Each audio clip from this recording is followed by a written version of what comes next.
국민 라디오.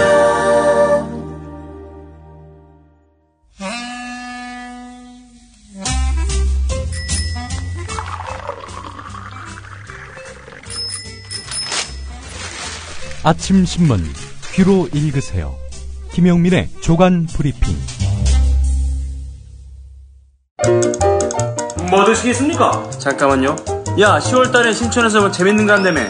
그 개쩐다는 페스티벌. 맞아요. 페스티벌 3. 2014 페스티벌 3.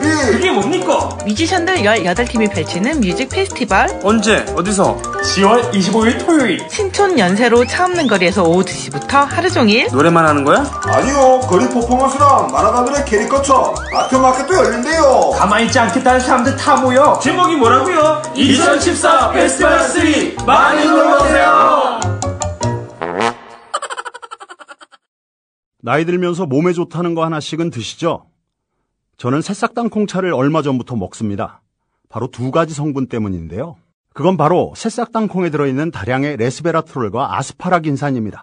레스베라트롤은 심장질환 예방, 세포 노화 방지, 각종 암의 개시, 촉진, 진행, 전 단계를 차단하는 화학적 암 예방 효능이 있음이 세계의 석학에 의해 네이처지와 사이언스지에 게재됐죠.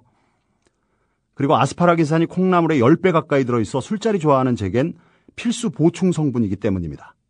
두 가지 성분 때문일까요? 새싹당 콩차를 마신 뒤부터 술 먹은 다음 날 숙취, 붓기가 훨씬 덜하고 불편했던 몸이 훨씬 편해졌습니다. 그리고 저만의 부작용인지 아침에 그게 우뚝 그리고 중요한 건 맛도 좋습니다. 속상한 일 많은 요즘 이런 때일수록 몸 생각하셔야죠. 술꾼에겐 필수, 속상한 당신의 몸엔 새싹당 콩차. 구입문의 070-8635-1288 070-8635-1288. 홈페이지는 한글 전창걸.com으로 찾아오세요. 아휴, 더위와 밤샘 공부에 우리 아이가 하루 종일 피곤한가 봐요. 집에서 잘 때라도 편안하게 푹 잤으면 하는데. 이제 우리 아이방을 자연 휴양림으로 만들어주세요. 피톤치드 캡슐 톡톡. 강력한 천연 항균은 기본. 피톤치드의 향기로움을 더해 기억력과 집중력을 향상시킵니다. 베개에 톡톡, 이불에 톡톡. 피톤치드와 함께 편안한 잠자리 톡톡. 검색창에 네이처 아이를 검색해보세요. 전국 약국에서도 판매 중입니다. 아참, 수익금의 일부는 국민TV에 후원됩니다. 참고하세요. 네, 10월 3일자 아침신문 주요 기사 살펴보겠습니다. 김용민 PD 조간 브리핑입니다. 안녕하십니까? 네, 안녕하십니까? 예. 한겨레 신문 8면을 좀 주목해야 될 것 같습니다. 네. 거의 모든 신문이 이 기사를 다뤘는데요. 금난교회 김홍도 목사. 규모가 아주 큰 교회죠? 예. 세계 최대의 감리교회입니다. 우리나라에서 제일 큰 교회이면서 세계에서 제일 큰 교회는 여의도 순복음교회고요. 예. 세계에서 유수의 교단이죠. 감리교단 단일교회 가운데 가장 큰 교회가 김홍도 목사가 시무했고 지금은 원로 목사로 있는 금란교회입니다. 예. 금란교회. 예. 이 금란교회를 오늘의 이렇게 대형교회로 키운 주인공도 바로 김홍도 목사인데요.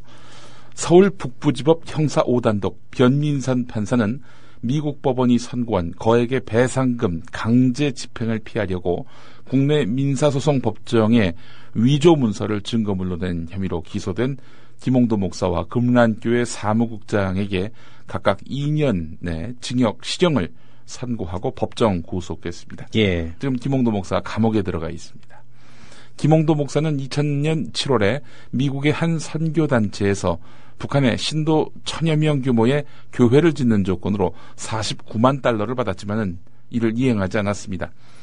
미국 법원은 이 선교단체가 낸 소송에서 김홍도 목사와 금란교회가 징벌적 대상으로 1,438만 달러.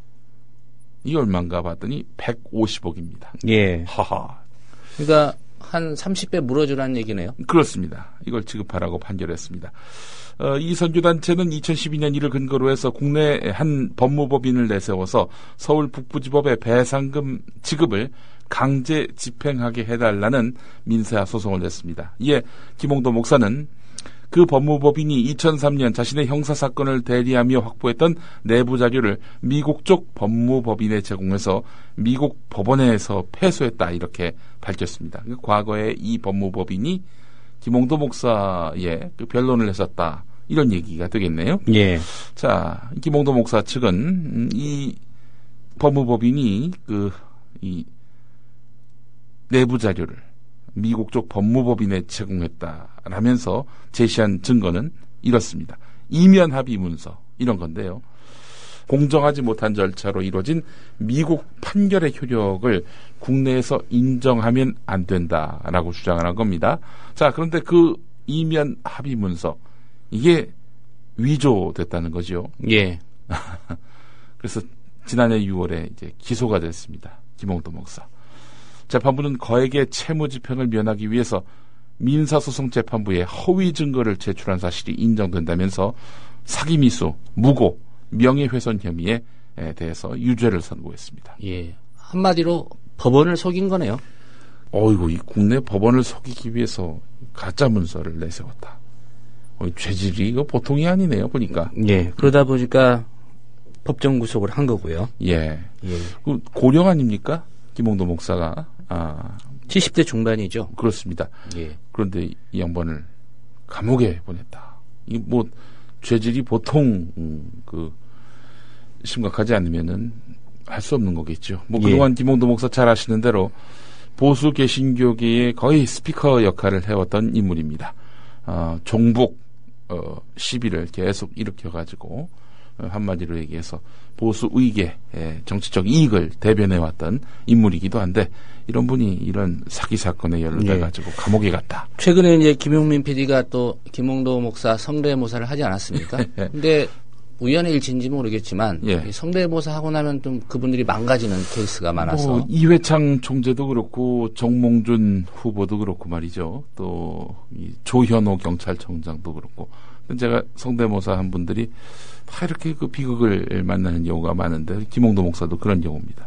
자, 한번 성대모사를 또 하자면 종북 좌파 세력들이 우는 사자처럼 우리 교회를 흔들고 그렇게 해가지고 이 나라를 공산주의 국가로 만들기 위해서 그렇게 나라를 결단내려고 하고 있는데 이런 상황에서 우리가 이걸 지켜보고만 있어서는 안 되는 것이다.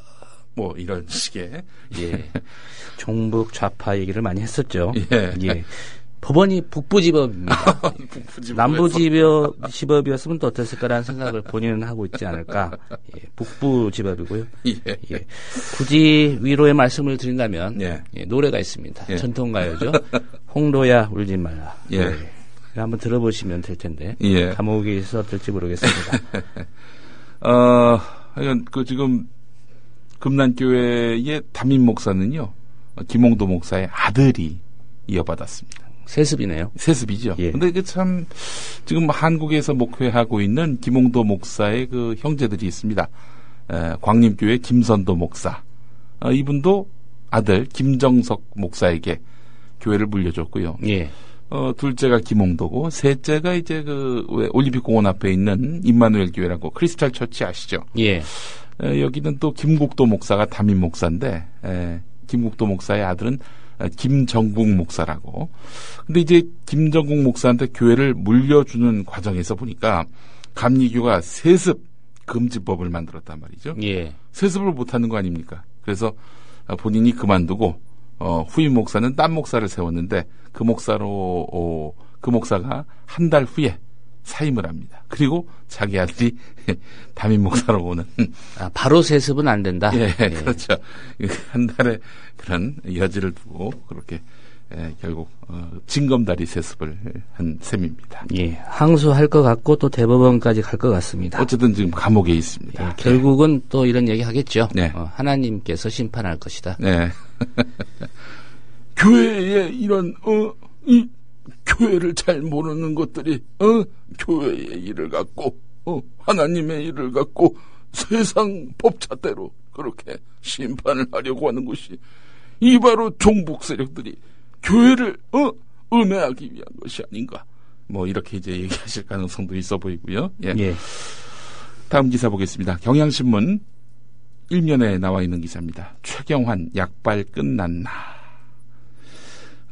초이노믹스라고 그동안 불려왔죠. 초이라 하면 이제 최. 예, CHOI를 이렇게 읽어서. 그렇습니다.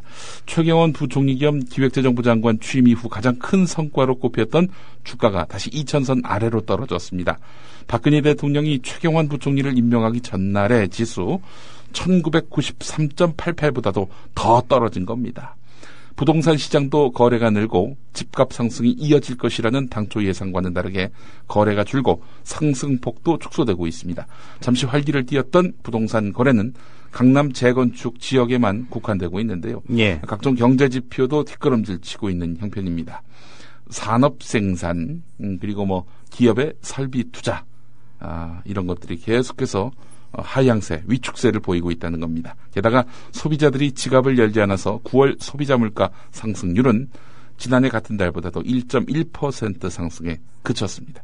경제가 다시 살아나려면 단기 부양책 이거 하나만 갖고는 안 된다는 거지요. 전반적으로 가계소득이 매우 낮은 형편이니 이것의 실질적인 상승세 없이 경기 부양을 노린다는 것 자체가 무리다. 이런 지적입니다. 예, 제가 코스피 지수만 한번 살펴봤거든요. 예.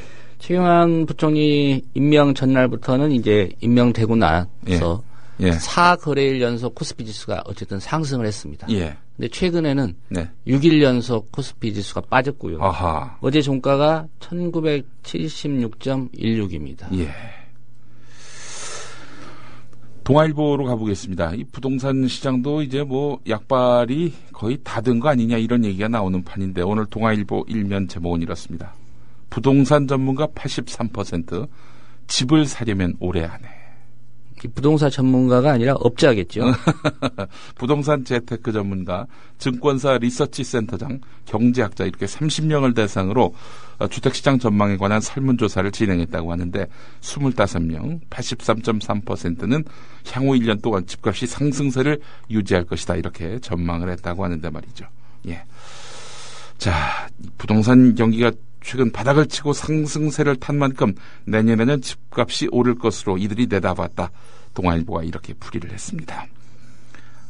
알아서 판단하시기 바라겠습니다. 예, 사서 집값 떨어지면 동아일보가 물어주는 건 아닙니다. 그런 건 아니죠. 예. 예. 중앙일보 1면을 보겠습니다. 중앙일보 1면 첫 줄이 이렇습니다. 올해도 변한 게 없다. 뭐가 변한 게 없느냐. 국정감사를 앞두고 국회가 또다시 기업인들을 무더기로 증인으로 채택하고 있다. 이런 얘기입니다. 그래서 기업인들 이렇게 바쁜 사람들 불러가지고 망신을 주고 있다는 건데요. 1분 답하려고 하루 날린 기업인들 뭐 이런 제목으로 작년 10월 16일자 1면이 이렇게 장식이 됐거든요. 올 국감에서도 이럴 겁니까? 중앙일보가 정면으로 문제 제기를 했습니다. 예. 사실 중앙일보는 작년 10월 7일자에서 국정감사가 민간기업 감시하는 곳인가 10월 14일자에서는 628개 기관을 제대로 감사할 수 있는가라는 두 차례 사설을 통해서 국감이 기업 때리기로 흐를 가능성을 경고한 바 있었습니다. 또 10월 17일 사설에서도 설사 일감 몰아주기나 골목상권 같은 경제 민주화가 문제라 해도 왜 정부가 제대로 감시와 감독을 못했는지 따지고 나무라야 한다. 국감을 핑계로 기업인들을 무더기로 불러내서 호통치는 것은 정상이 아니다. 라고 했었어요. 예, 지금 국감철 아니겠습니까? 예, 작년에 왔던 각설이 같은 논리, 즉 거지 같은 논리가 죽지도 않고 다시 돌아온 셈입니다. 뭐 그리고 오늘자 5면을 보게 되면 국감 출석만으로도 기업의 대외 신인도 타격을 입히는 건데 뭐 이러면서 부르짖조차 말라 뭐 그런 이야기를 하고 있는 것입니다. 이런 논조는 사실 조선일보, 동아일보, 매일경제, 한국경제 같은 보수 언론과 경제신문에서도 두드러집니다.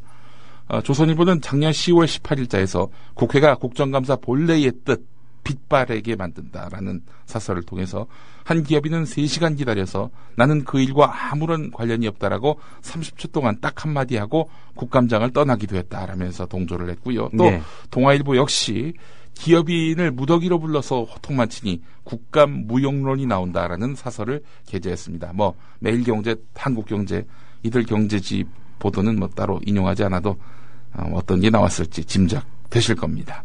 사실 작년은요, 남양 유업에서 시작된 갑의 횡포 논란이 뜨거웠던 만큼 어느 때보다도 국회의 공적 통제가 요구된 해였지요. 그리고 국회가 이런 기업들에게 공적 통제 기능을 갖춘 것이 고작 2년에서 3년밖에 되지 않은 시점에서 이들 보수 매체들이 나서서 기업들 증인 출석에 대해서 때리기부터 하고 있으니 이게 과연 합당하냐 이런 얘기입니다. 예. 언론 매체들이 진정 걱정해야 할 것은 사회적 요구에도 불구하고 기업인들은 여전히 공적 통제를 받지 않은 그런 현실, 또 공적 통제를 받지 않기 위해서 해외 출장, 회의 일정 이런 온갖 핑계를 대면서 불출석하고 있는 그런 상황이다. 이렇게 미디어스가 작년에 지적을 했었습니다. 예.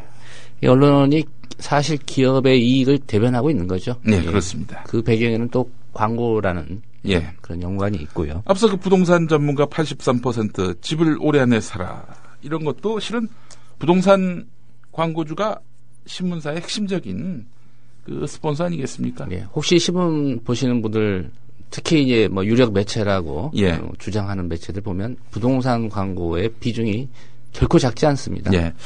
제가 한참 부동산 활황기 때였는데 어느 날인지 기억은 안 납니다만 중앙일보를 따져보니까 면 크기로 해가지고 따져보니까 60면 나왔는데요. 12면이 부동산 광고였습니다. 예. 예. 5분의 1이 광고였다는 얘기입니다. 동아일보 기사 보겠습니다. 청와대 총무비서관 이재만입니다. 이런 전화를 지난해 7월 초에 박영식 대우건설 사장이 받았다고 합니다. 이재만이라고 자처하는 한 남성은 조 모 장로를 내일 오후 3시에 보낼 테니까 취업을 시켜달라 이렇게 말을 했다고 합니다. 이튿날 어떤 사람이 찾아왔습니다. 조 모 장로겠죠. 그래서 결국 박영식 사장은 이재만 비서관의 추천을 받을 정도의 경력과 능력을 가진 사람이다 이렇게 믿고 바로 그 다음날 대우건설 주택사업본부 계약직 부장으로 채용했습니다.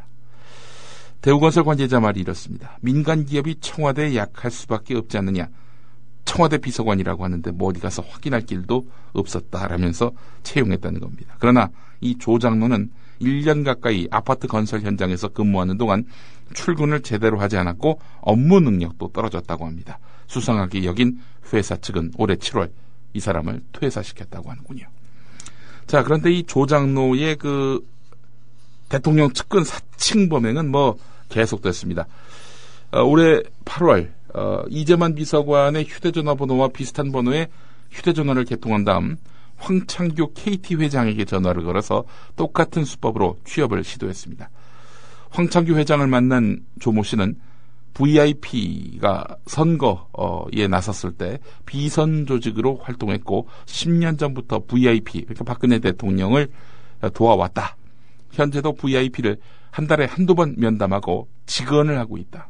그러나 황창규 회장은 아무래도 이거 냄새가 난다 이렇게 판단을 해서 청와대에 신고를 했고 청와대는 경찰청 특수수사과에 수사를 의뢰했습니다. 예. 청와대 실세에 힘을 내세워서 대기업 CEO를 농락한 조 장로 이 사람 꼬리가 이렇게 해서 밟힌 겁니다.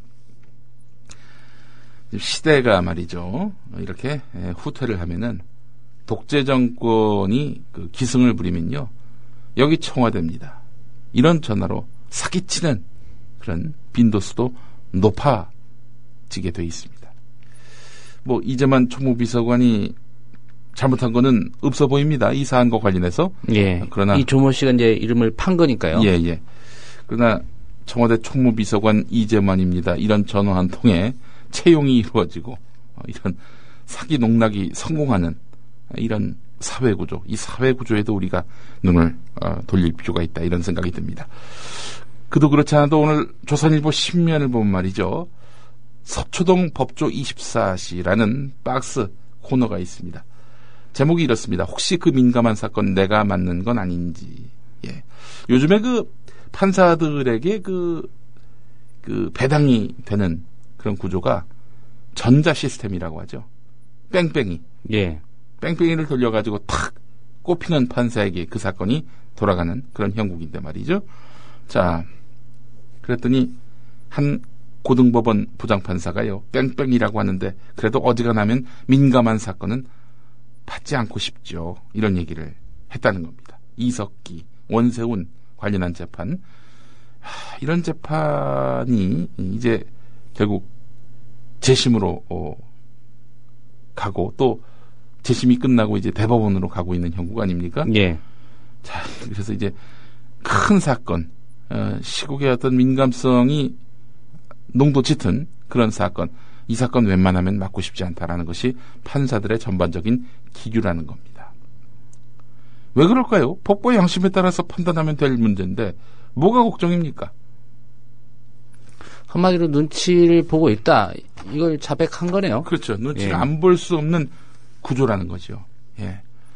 뭐 잘 아시는 대로 최동욱 검찰총장 그렇게 낙마시킨 이후로 찍어내기 한 이후로 이 검찰뿐만 아니라 법원도 바싹 얼어붙었다. 이렇게 보면 정확할 것 같습니다.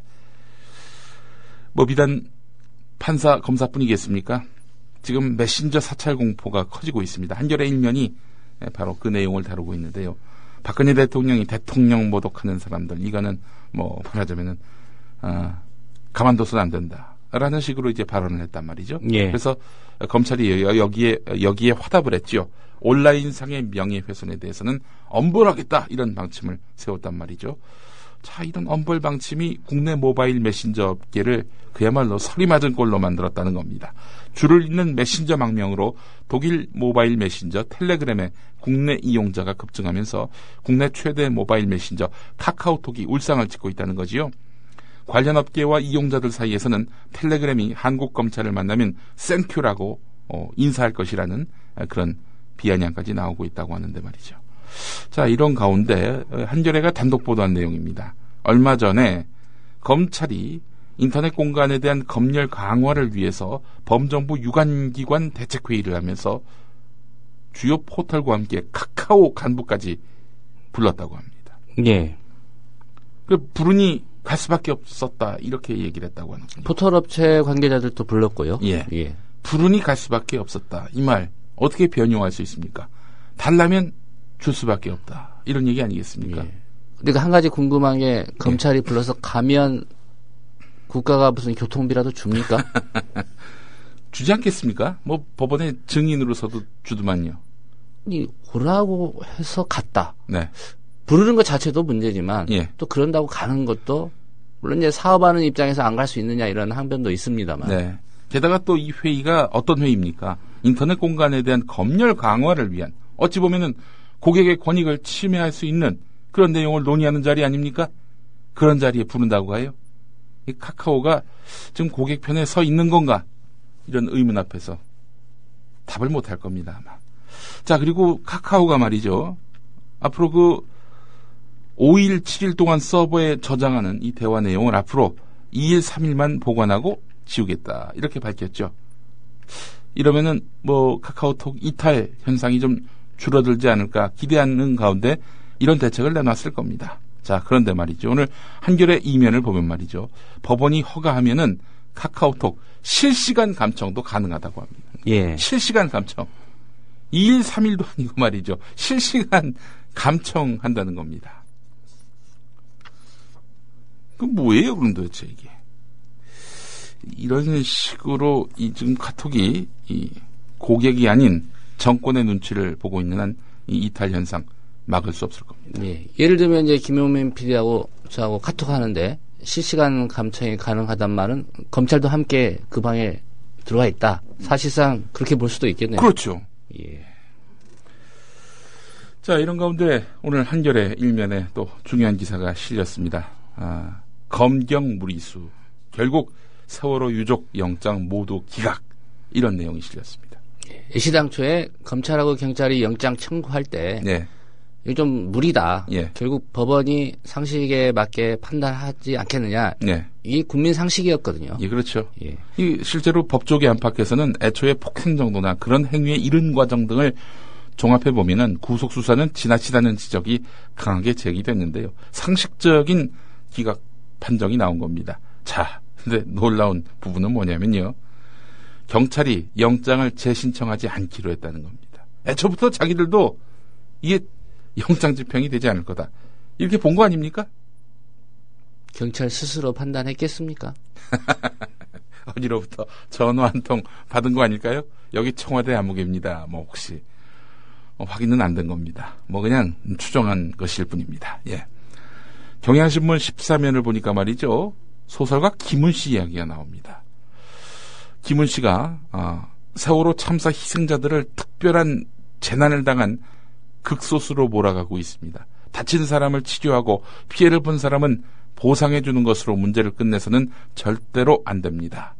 이렇게 목소리를 높였다고 합니다. 그래서 오늘 아침에 여러분들과 함께 전남 진도 팽목항행 버스를 타기로 했다고 하는데, 김훈 씨는 세월호 참사에는 해방 이후 한국 사회의 밑바탕에 깔린 구조적인 문제가 들어있다라면서 기업의 이윤은 극대화하는 반면 비용과 책임은 최소화하는 경영 원칙과 정부의 민영화, 규제 완화, 사유화, 세계화, 경쟁화 같은 정책이 낳은 결과다, 이렇게 비판하기도 했습니다. 예. 팽목항행 버스는 세월호 참사 희생자들 넋을 위로하고 10명에 이르는 실종자들을 하루속히 가족 품에 돌아오길 기원하려고 이렇게 마련했다고 하는데 말이죠. 사실 김훈 씨 사회적 이슈냐 현실 문제를 놓고 직접 목소리를 내거나 행동한 적은 없었던 분입니다. 이런 분이 나서게 됐다. 상당히 주목됩니다. 예. 자, 다음 소식도 보겠습니다. 올해 5월에 급성 심근경색으로 쓰러져서 삼성 서울병원에서 입원 중인 이건희 삼성 회장이 퇴원을 준비 중인 것으로 알려졌다. 이런 내용입니다. 한국일보 보도군요. 예, 오늘 일면에 나왔는데 말이죠. 완전히 건강을 회복한 것은 아니지만 안정적 치료를 위해서라고 하는데, 여기에 맞춰서 삼성물산에서 이태원동 이건희 회장 자택에 의료용 승강기 설치 작업을 지금 진행하고 있다고 하는군요. 예. 자택으로 옮겨서 치료를 받는다는 얘기인가요? 예, 그렇습니다. 뭐 원격 진료를 받습니까?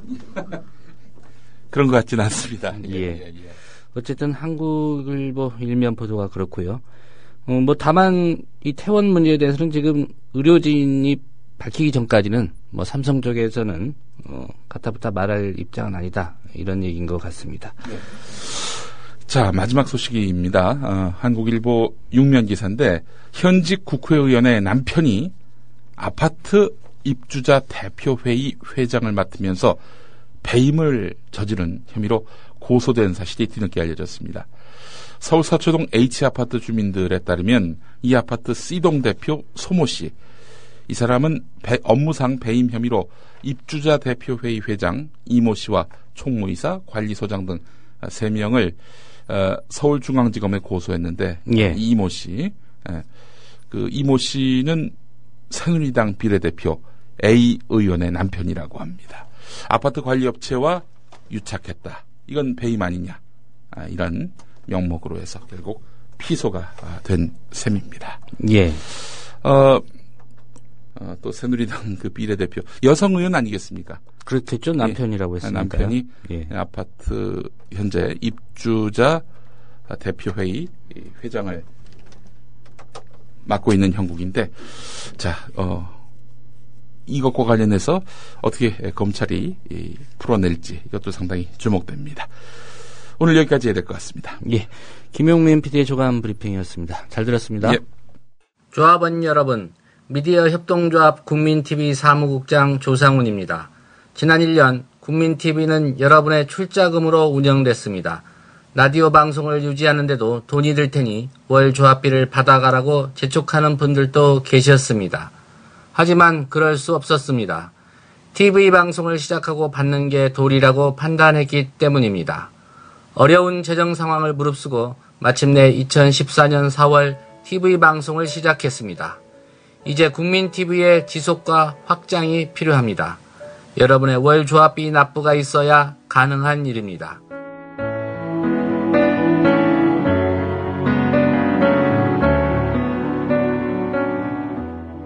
월 11,000원의 조합비 납입. 조합원 여러분의 많은 동참을 바랍니다. 자동 납부는 미디어 협동조합 홈페이지 국민.tv 또는 서울전화 3144-0933, 서울전화 3144-7737로 신청하실 수 있습니다. 조합원 여러분, 언론혁명의 끝까지 함께해 주십시오. 자부심으로 보답하겠습니다. 김성주 대한적십자 총재 선출자가 최근 5년간 단 한 번도 적십자비를 내지 않았다고 합니다. 1년에 3만 원씩 총 15만 원을 납부하지 않았다는 건데요. 검색이 가능한 연도가 5년까지라 이전의 미납 내역은 확인되지 않았습니다. 논란이 되자 김성주 회장은 5년간 회비를 포함해 총 100만 원의 특별 회비를 어제 적십자사에 한꺼번에 냈습니다. 누리꾼 반응 어떨까요? 점심값으로 100만 원도 우습게 쓸 사람이 만 원 아까워 5년이나 안 냈나? 총재 선출되고 나서 뒤늦게 100만 원을 내다니 선출 안 됐으면 평생 안 냈을 것 같다며 비난하는 목소리 많았고요. 이와 관련해 YTN 토론 프로그램에서 맞붙은 새누리당 김진태, 새정치연합 이현주 의원. 근데 저는 그렇게 봅니다. 이런 일이 있고 나서 적십자 회비가 얼마였는지 저는 또 내고 있는지를 집사람한테 물어봤어요. 그랬더니 뭐 5천 원이고 뭐 냈는데 몇 년 전에 어떻게 된지 모르겠다. 뭐 이런 식으로 답을 하더라고요. 그걸 어떻게 되고 있는 건가요? 진짜 그러니까 이거는 뭐 제가 알아보니까 그렇더라고요. 이게 세금은 당연히 아니죠. 그러니까 이 웬만한 전 국민한테 이제 고지서가 이제 발송이 됩니다. 그럼 이제 내는 분들이 있고 안 내는 분은 안 내는 대로 전혀 강제성이 없는 거예요. 기부금이죠. 당연히 강제성 없고. 아주 옛날에는 통장한테 내고 그랬었던 것 같거든, 제 기억에. 통장한테 내지 않았어요? 저는 그건 모르겠어요. 그게 하여튼 이제 그런 성격의 그 적십자 회비인데 그거를 안 낸 사람이 뭐 총재를 하는 게 맞냐 이제 지금 이게 논란이 되고 있는데요. 저도 그게 어떻게 얼마 청구되는지 정확히 몰랐듯이 이게 좀 큰 그룹의 그 뭐 회장이잖아요. 김성주 씨가. 근데 그 기업 회비 뭐 3만 원 고지서가 회장한테까지 다 보고가 됐을까요? 김성주 씨가 이거는 내지 마 그래서 안 냈을까요? 그렇지는 않았을 것 같아요. 밑에서 실무선에서 이렇게 했을 텐데 그거 가지고도 이렇게 좀 뭐 이 발목 잡힌다는 거는 좀 부당하다는 생각이 듭니다.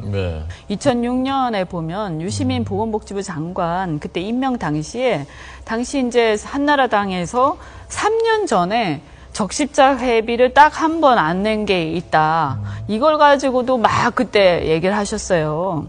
그 당시에 뭐 이렇게 딱 한 번, 그것도 3년 내내 안 낸 것도 아니고. 근데 그때 너무했잖아요. 근데 그거에 비하면 지금 이거는 5년 동안 한 번도 안 냈단 말이에요. 5년 내내 안 내셨어요. 유시민에 대해 문제 삼는 것은 적십자 회비 때문이 아니라 실은 괘씸죄 때문일 것. 유시민 장관 청문회 당시 한나라당 문희의원의 질의. 유 내정자께서는 한나라당에 대하여 폄하 발언한 내용들에 대하여 질의하겠습니다. 2004년 2월 불법 대선 자금에 대한 국회 청문회에서 나는 한나라당 박멸의 역사적 사명을 띠고 태어난 사람이다라고 말씀하셨습니다. 본 의원이 박멸이라는 글을 국어사전에서 찾아보니 그 정의는 해로운 벌레 따위를 죽여 없애는 것 또는 부정적 현상을 뿌리 뽑아 없애는 것이었습니다. 그 사용 예로는 기생충 박멸 또는 해충 박멸이었습니다. 이처럼 박멸이란 말은 바퀴벌레 같은 해충을 잡을 때나 사용하는 말입니다. 한나라당 박멸의 역사적 사명을 띠고 태어난 유 내정자께서 만일 장관이 되신다면 저희 한나라당 의원님들은 박멸될까 무서워서 어떻게 질의를 하겠습니까? 이러한 발언들은 자라나는 아이들 교육에도 대단히 바람직하지 않다고 봅니다. 장관을 바라보고 배울 아이들이 상대가 마음에 들지 않을 때 죽여버리겠다고 한 말과 무엇이 다르겠습니까? 이후 내정자님, 지금도 한나라당이 박멸의 대상이라고 생각하십니까? 예, 그렇게 생각하지 않습니다. 이제 변명 같습니다만 그 얘기는 우리 홍준표 의원님께서 저보고 동반해서 정계 은퇴하자고 그렇게 농담을 하셔서 제가 받는 과정에서 과하게 말한 겁니다. 제가 그런 표현을 쓴 거에 대해서 많이 반성했습니다. 그리고 한나라당에 대해서는 경쟁의 대상이다. 제가 당원일 때 지금 정부에서 경쟁 대상으로 삼겠다는 뜻은 아닙니다. 제가 열린우리당 의원으로서 활동할 때 그렇게 경쟁자로 생각을 했고